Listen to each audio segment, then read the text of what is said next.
I am not the easiest person to be around. I don't even like myself.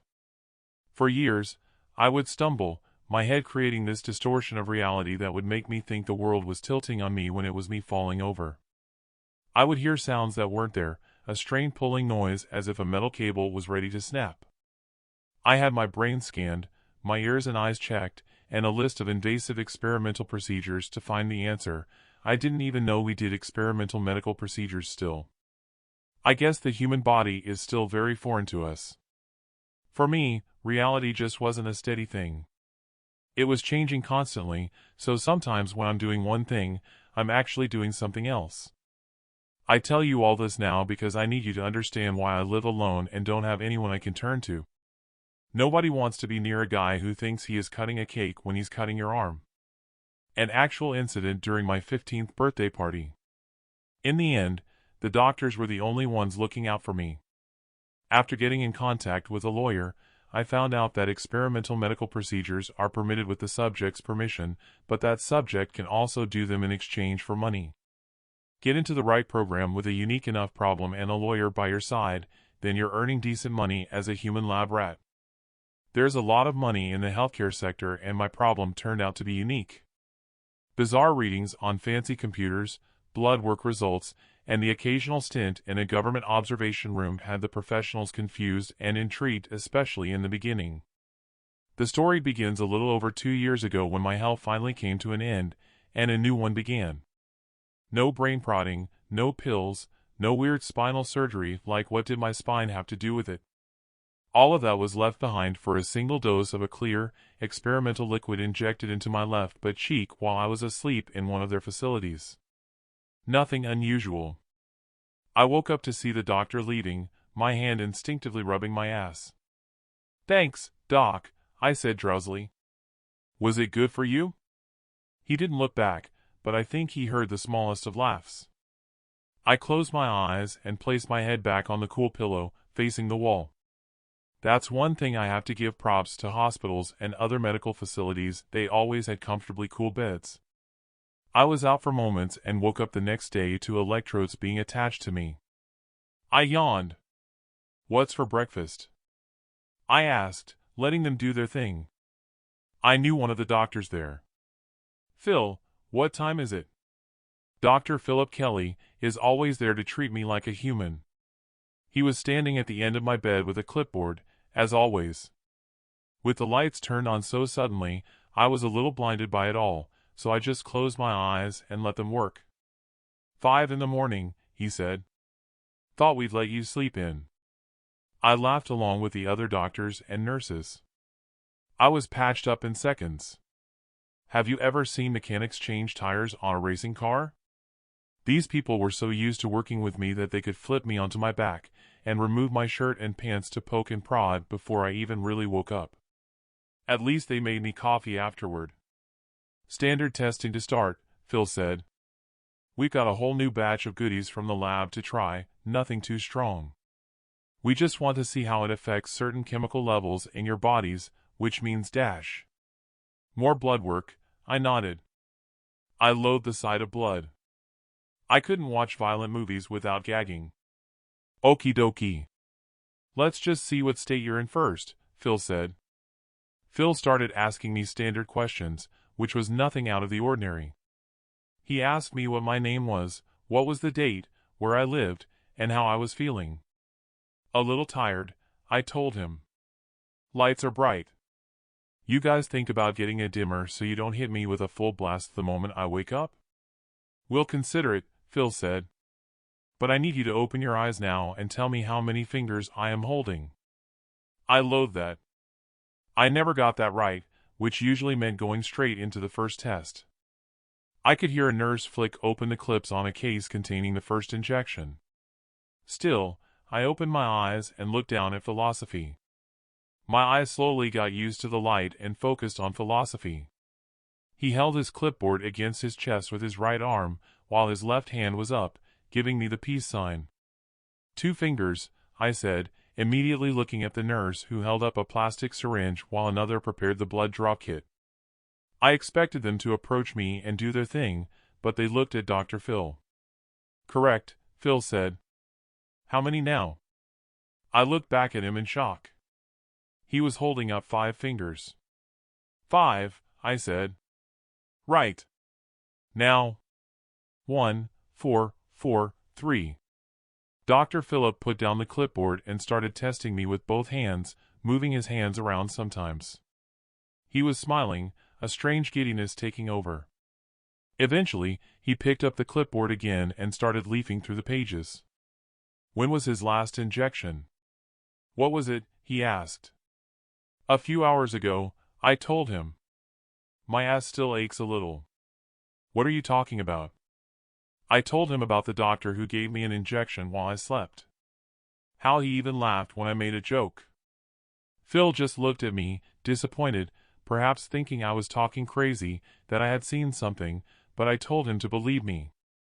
When a nurse said my last experimental drug on record was several weeks before, that it couldn't have taken effect so long after it had been given, Phil decided to investigate. The room was monitored, so he went to check the camera feed. To my surprise, nobody visited me that night.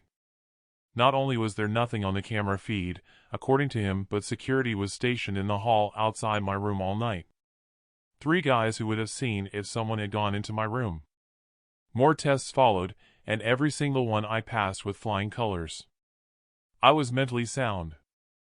I was ready to believe that the doctor who visited me was my final hallucination. A nurse joked that it was God coming to do what the doctors could not, after all these years. I remained there for 1 more week. I didn't have to, but they asked, and I was nervous enough to say we should make sure before I go home too. The days passed and the results were conclusive. I was normal. I could go home. I could call my family, I could reconnect with old friends. I could even try getting my first job, even though I had more than enough money to keep me comfortable for the rest of my life. I was a free man and it scared the hell out of me. Asterisk. The man helping me in my home wasn't too thrilled to see me so well. I kept him for a week just in case, but basically, I fired him. It was no longer necessary for me to pay so much money to somebody who just wasn't needed. That was a fat paycheck lost, and it was back to his agency to find a new client. When I was finally alone, it all started to settle in for me. The pieces of my life just fell into place. People who stopped talking to me because it was too painful, well, they rocked up to my doorstep in tears. Friends and family. Many were still on the fence, but those who called on me welcomed me into their lives as much as I welcomed them back into mine. I know it's bad to cut someone out of your life because of some difficult sickness, but I never had the energy to hold a grudge against somebody. I'd hate those who stayed to hurt me, not those who left to spare me. I live in an eco-brutalist house. For those who don't know, it's blocky cement architecture, but a good kind of cement, with plenty of greenery. Plants decorated shelves indoors and outdoors. Cool, grays with vibrant greens were a comfort to my eyes, but the private pool in the backyard was a welcoming blue. I wanted to celebrate, so backyard barbecue with all those I could invite. And it should have been perfect. Asterisk. I left my home to get stuff for the party. Tons of meat, and drinks, and everything. I was also eager to check out the store because I hadn't been there in a long time. I hadn't been anywhere except my home, hospitals, and medical facilities. I parked my car, entered the store, and screamed. People turned to look at me. Many were normal, but some had these floating corpses above them. Faceless heads, gangly fingers held above them. These featureless faces also looked at me. Many quickly ignored me and turned back to their shopping, some giving me sideways glances. Life continued, but I was at my lowest point. I thought the hallucinations had grown more severe. Before, it was like the world was shifting, but now, it had shifted. Someone walked past me, brushing shoulders with me. I saw above him a pale corpse-like creature. Its lower half was torn off, tattered pale skin and inky insides, from the gore to the bones, were plain to see. The creature plucked his fingers, skillfully, gesturing his 2 arms. Suddenly, 2 more arms sprouted from his back, controlling the man to squat down by a magazine rack and grab one of them. The second set of hands returned as the man stood up and continued into the store. I was staring for too long. I saw security eyeing me. I tried to calm down, to snap out of it, but I was stuck. These monsters were terrifying. I couldn't handle it. A moment later I was in my car and about to drive out of the parking lot, but then I noticed the people walking on the sidewalk were no different. Few were normal, many were guided along like puppets by these fleshy creatures. Creatures whose skin seemed to sag and melt over their bony forms. When I got home, I watched the garage door close in the rearview mirror for fear of something rushing inside. Once it was closed, I got out of the car and walked straight through the house and to my bedroom. I was looking for any leftover medication from my last trials, but not a single pill to pop. My head was pounding, but because of stress more than anything else. When I began to calm down, the pain left. Walking to the window, I looked outside. There was barely anyone in sight, but I still saw someone walking just out of sight with a corpse floating above them. They were skipping as if they had received good news. I made my way downstairs, trying to figure out how I didn't notice it before. I only started seeing them after I left the facility. I didn't see one hanging over the doctors or the nurse who drove me home. Were they an exception like some of the others, or had the drug only taken effect recently? Was I reverting, or was it going to get worse? When I reached the bottom floor, I headed towards the kitchen to get something to eat. I had to cross this open plan area which had the lounge, kitchen, and dining room. The coolness of the grays was comforting even then, but something caught my eye. The glass wall to my left showed the backyard. A secluded place with my pool and tall concrete walls all around. The sun only hit it around midday, yet something bright was there. Hovering above the water was a corpse. Unlike the others, this one was clothed, more like draped, in flowing white cloth. Spilled off its head and frame, looking like the remains of a violent accident waking up under a mortician's sheet. From head to the end of its flowing white cloth, it had to have been close to 10 feet tall. It seemed to flow in some ethereal breeze, yet it moved like it was underwater. When confronted with such horror, I could only think about a weakness within me. I realized then why they called cowards spineless. My spine felt like it was thin and fragile as spaghetti, ready to snap under my quivering weight. I approached the sliding door when I could, slowly, unsure if moving too fast would make the thing float towards me. As I neared the sliding door, its head turned to look at me. I couldn't take my eyes off the spot where its eyes might have been. I didn't pretend not to see it, because I wanted to keep it in sight at all times. When I reached the door and started to slide it closed, it raised a draped hand. "Wait," it said. "Do not be afraid. You can see, can't you?" Me pausing as I closed the door was answer enough. The creature raised its head to look up at the sky and then raised its arms as if basking in the glow of the sun. "Praise," it said.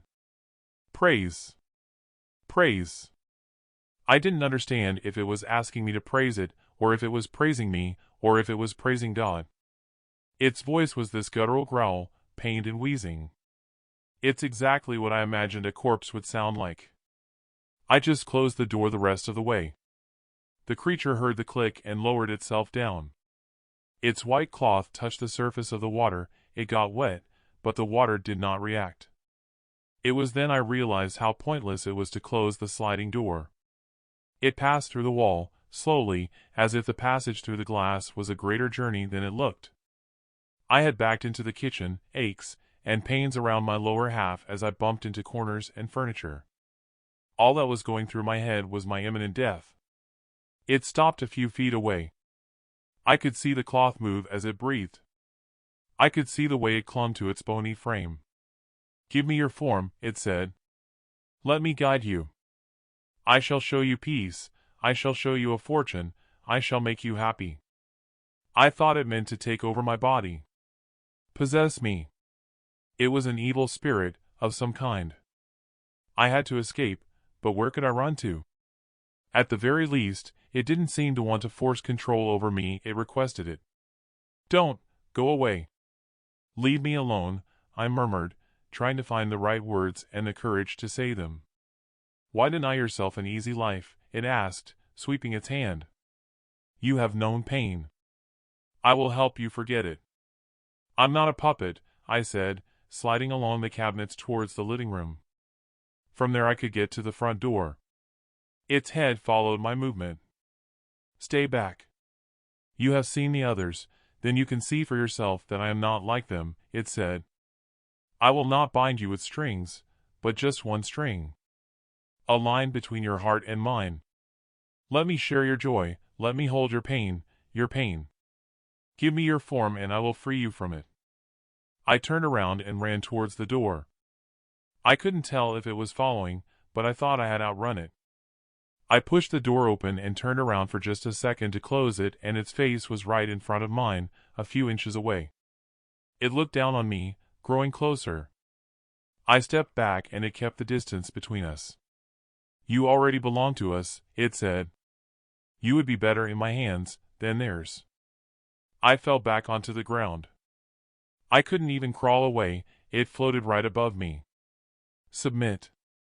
You cannot escape. Asterisk. I woke up inside my home. The pool party was that day, so I went to the store, finally entered, got what I needed, and returned home. I saw people being paraded around like puppets. It didn't bother me then, it doesn't bother me now. I returned home, prepared, and welcomed my friends and family. Seeing them again, after all this time, felt amazing.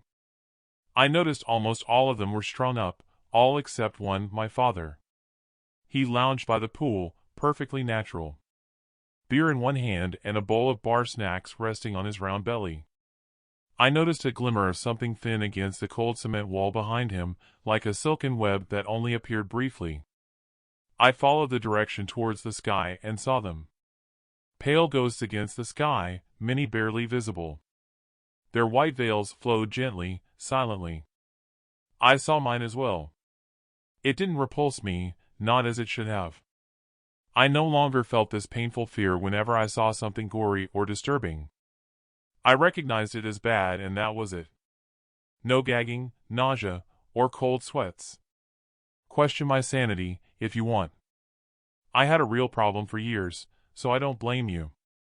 I don't know what brought me to this state. All I know is, we can lose ourselves if we give in to something. Most of us do so many times without realizing it. It's either one thing or another. There is only one phrase that comes to mind that simplifies this all. It's a phrase that can give you comfort, or send a shiver down your spine. For me, all it can do is give me comfort. Our lives are not our own.